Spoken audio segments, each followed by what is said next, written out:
না ভাই, আমি কি একাই আছি নাকি? আজ পর্যন্ত ফিটিংয়ের জামা কাপড় পাচ্ছি। আমি কি এতই রোগা নাকি? এস সাইজ নিলে অনেকটা ছোট হয়ে যায়, এম সাইজ নিলে একটু ঢিলা ঢিলা হয়ে যায়, আরে এল সাইজ নিলে ও তো আউট অফ সিলেবাস। তো আমি নিই এম সাইজ।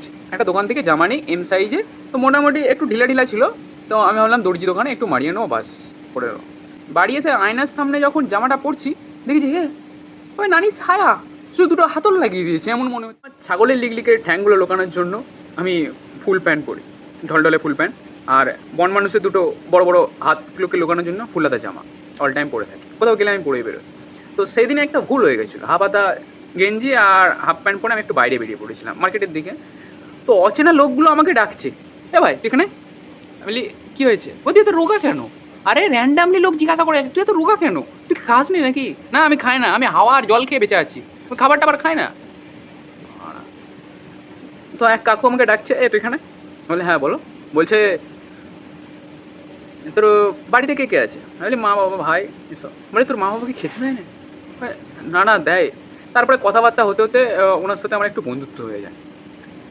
তো আমার নিজের কোমরে ঘুমসি বাঁধা ছিল, ঘুমসিটা ছিঁড়ে ওনার হাতে পরিয়ে দিয়ে বলছি এটা ফ্রেন্ডশিপ ব্যান্ড, আমাদের দুজনের বন্ধুত্ব ফ্রেন্ডশিপ ব্যান্ড। 60 বছরের বিদ্রোহ কাকুর সাথে আমার এক বন্ধুত্ব হয়ে যায়।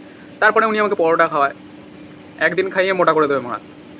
তবু কাকুরা ঠিক আছে, আর বন্ধুরা তো আলাদাই লেভেলের বকচুদি পেলছে ভাই। দেখা হলেই বলে ভাই দিনে কতবার হ্যান্ডেল মারছিস, হ্যাঁ একটু কম মার ভাই, 2 থেকে 3 বার তুই কি দিনে মারছিস না ঘন্টায় মেরে কাটিয়ে দিচ্ছিস? এত রোগা খাসনি নাকি? আবে খাই না, না খাই তোর কি, তোর বাপের কি? বন্ধুরা নয়, আমার মাও বলে বাবু তুই খা খা। আরে কত খাবো, খাচ্ছি হাত দিয়ে খাচ্ছি, খেয়ে দিয়ে তো পেটে যাচ্ছে।